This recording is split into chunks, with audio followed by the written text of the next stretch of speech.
Good morning students. हम second lesson पढ़ रहे हैं ज्योग्राफी का और आज हमें पेज नंबर 12 से पढ़ना है। Right side third paragraph. The Ganga plain extends between Ghaggar and Teesta rivers. हम जो कल हमने शुरू किया था second feature the northern plain. Northern plain means उत्तरी मैदान। तो हमने इसके बारे में पढ़ा था कि यह हिमालय के दक्षिण में है और इंडस, गंगा, ब्रह्मपुत्र और साथ में जो इसके ट्रिब्यूटरीज हैं इन सब से मिलके ये बना है। इसमें जो ये अपने साथ मटेरियल लेके आती हैं, एल्वियम लेके आती हैं और इनके डिपॉजिट, एल्वियम के डिपॉजिट होने से ही ये वास्ट प्लेन बने हैं और ये हिमालय के फुट हिल्स में है। इनकी चौड़ाई हमने पढ़ी थी, लंबाई 2400 किलोमीटर, चौड़ाई 240 से 320 किलोमीटर हम पढ़ चुके हैं। इसमें ऐसे ही हम पढ़ रहे थे, कल हमने दोआब, पंजाब ये वर्ड्स पढ़े थे। The Ganga plain extends between Ghaggar and Teesta river. Ganga का मैदान गग्गर नदी जो कि हरियाणा में इसकी लोकेशन है और नेपाल से निकलती है टीस्टा रिवर, इन दोनों के बीच में ये मैदान फैला हुआ है। It is spread over the states of north India, Haryana, Delhi, UP, Bihar, partly Jharkhand and west Bengal to its east. और ये जो है, ये मैदान जो है उत्तरी मैदान, ये नॉर्थ इंडिया के बहुत सारे स्टेट्स में जैसे कि हरियाणा, दिल्ली, यूपी, बिहार और कुछ हिस्सा झारखंड का और पूर्व में पश्चिम बंगाल, यहाँ पे ये फैला है। Particularly in Assam lies the Brahmaputra plain. और असम में मुख्य रूप से ब्रह्मपुत्र मैदान है, गंगा मैदान नहीं है। The northern plains are generally described as flat land. उत्तरी मैदानों को फ्लैट यानी कि समतल भूमि कहा जाता है। With no variation in its relief, जिसमें धरातल जो होता है उसमें कोई अंतर नहीं होता, वो समतल होता है। इट इज नॉट ट्रू, पर ये सच नहीं है। These vast plains also have diverse relief features. इन विशाल मैदानों में भी कुछ विभिन्नता है इनके रिलीफ में, इनके धरातल में। According to the variations in relief features, the northern plains can be divided into 4 regions. और इन उत्तरी मैदानों की जो इनमें विभिन्नताएं हैं उनके आधार पर, रीजन्स के आधार पर इनको हम एक तरह से 4 भागों में बांट सकते हैं। The rivers after descending from the mountains deposit pebbles in a narrow belt of about 8 to 16 kilometer in width lying parallel to the slopes of the Shivaliks. इसका मतलब ये है कि जो नदियां माउंटेन से डिसेंड करती हैं, नीचे की ओर आती हैं, वो पेबल, इट मीन्स कंकर इकट्ठी कर देती है एक नैरो बेल्ट में। नैरो होती है जो चौड़ी नहीं होती ज़्यादा, 8 से लेके 16 किलोमीटर की चौड़ाई होती है इस बेल्ट की। और ये जो शिवालिक्स यानी कि हिमालय का जो तीसरा जो हिस्सा है उसको शिवालिक कहते हैं, उसकी जो स्लोप्स हैं, पहाड़ियों की जो ढलाने हैं, उसके साथ साथ ये बेल्ट है। It is known as Bhabar, इसको बाबर कहा जाता है। ये शॉर्ट क्वेश्चन आएंगे आपकी बुक में, what is bhabar, what is khadar, what is bangar, आगे ये वर्ड्स आ रहे हैं। तो सबसे पहले हम बाबर कर रहे हैं। बाबर क्या है? 8 to 16 kilometre, a narrow belt. ये एक नैरो बेल्ट है 8 से 16 किलोमीटर, जिसके अंदर जो पेबल्स हैं वो डिपॉजिट हो जाती हैं और इसको, ये शिवालिक की जो स्लोप्स है उसके साथ साथ होती है और इसको बाबर कहते हैं। All the streams disappear in this Bhabar belt. सारी जो नदियां हैं, छोटी बड़ी जितनी भी, वो इस बाबर बेल्ट में आके गायब हो जाती हैं। साउथ ऑफ दिस बेल्ट, और इस बेल्ट के दक्षिणी हिस्से में, द स्ट्रीम्स एंड रिवर्स री emerge.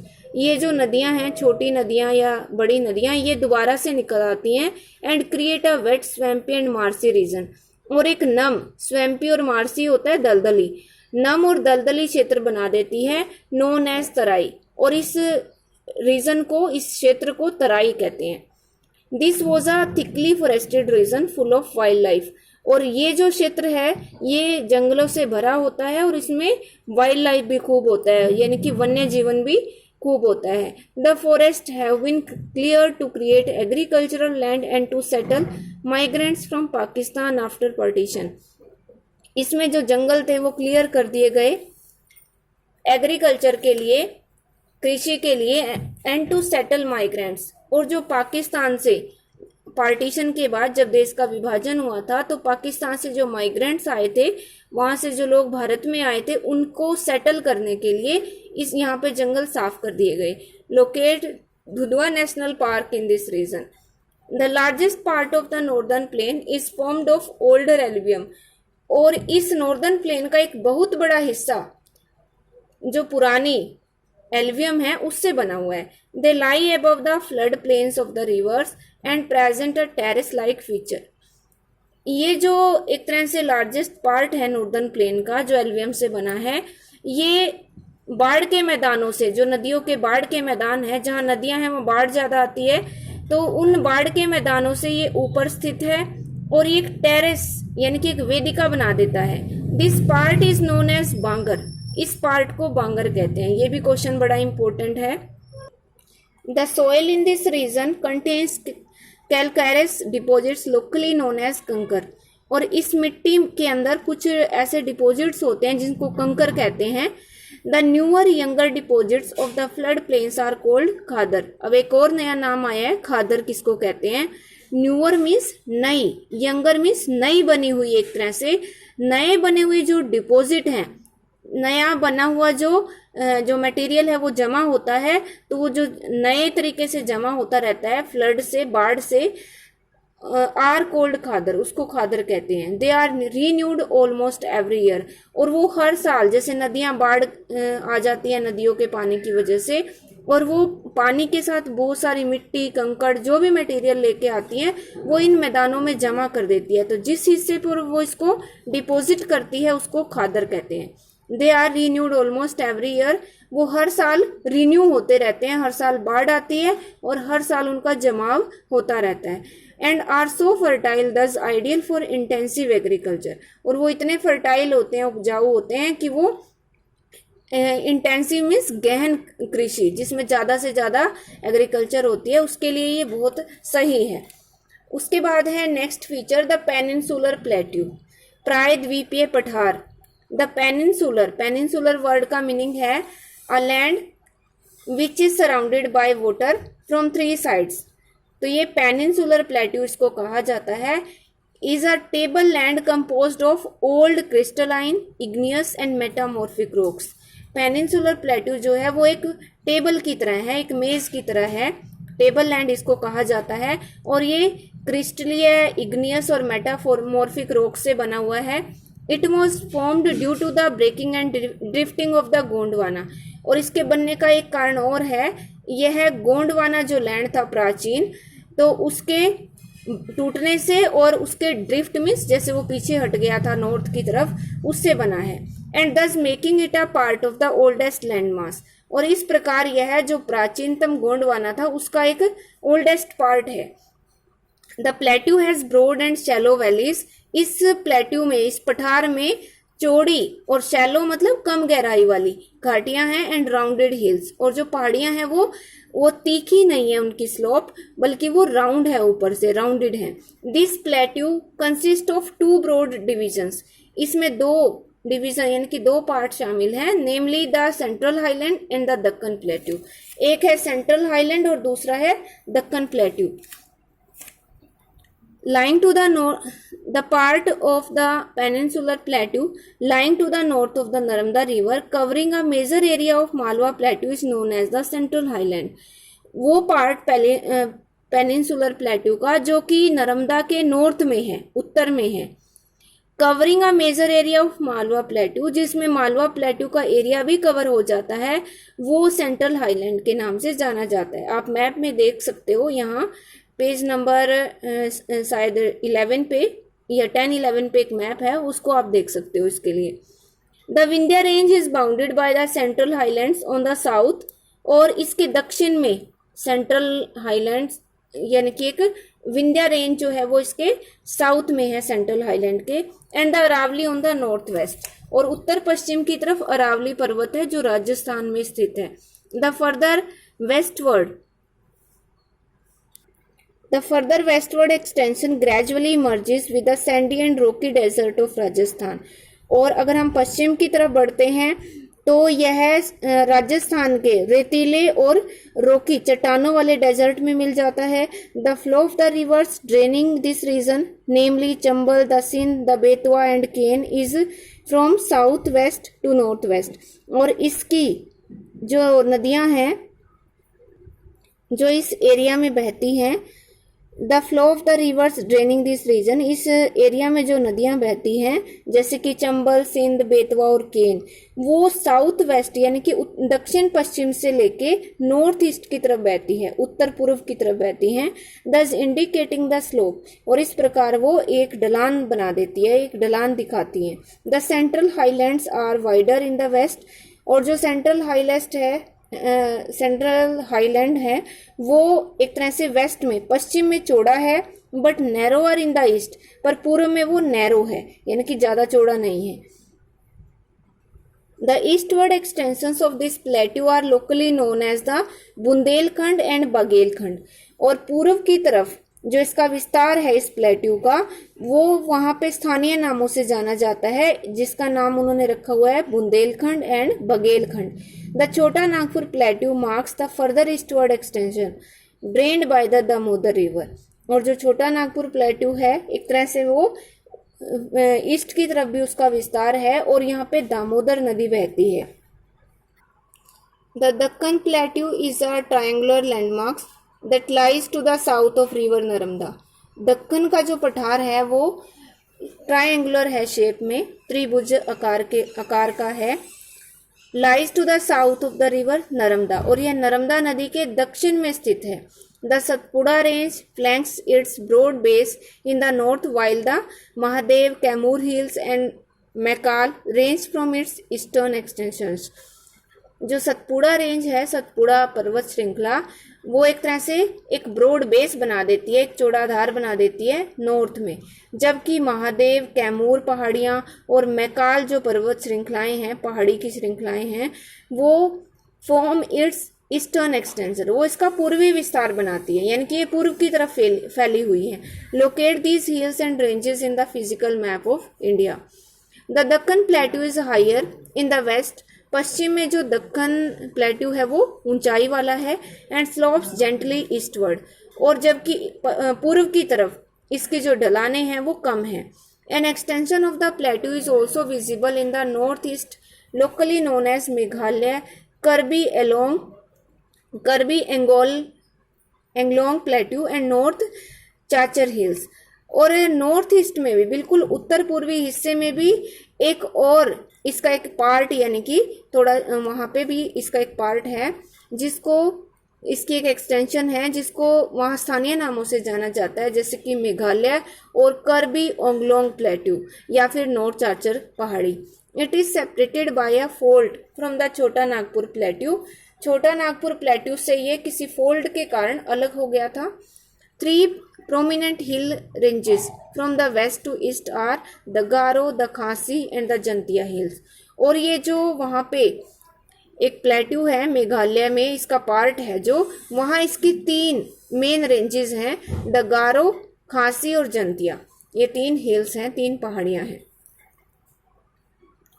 The Western Ghats and the Eastern Ghats mark the western and eastern edge of the Deccan plateau respectively.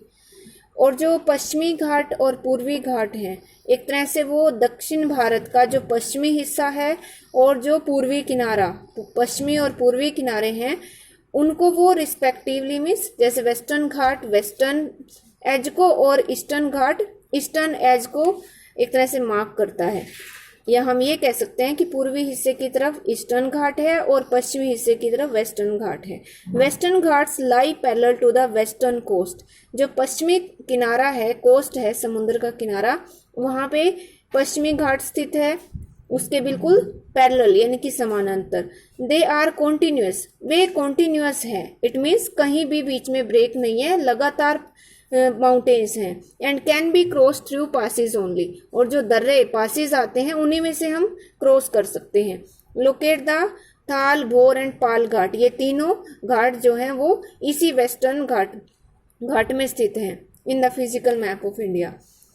The Western Ghats are higher than the Eastern Ghats, पूर्वी घाट से जो पश्चिमी घाट है वो ऊंचा है, ज्यादा हायर है। This average elevation is 900 to 1600 meters as against 600 meters of the eastern Ghats. और इसकी जो औसत ऊंचाई है, एलिवेशन है, वो 900 से लेके 1600 मीटर तक है, जबकि पूर्वी घाट की ऊंचाई सिर्फ 600 मीटर है। The Eastern Ghats stretch from the Mahanadi valley to the Nilgiris in the south. और जो पूर्वी घाट है वो महानदी से लेकर दक्षिण में नीलगिरी की जो पहाड़ियां हैं वहां तक ये फैला हुआ है, स्ट्रेच है। The Eastern Ghats are discontinuous and irregular.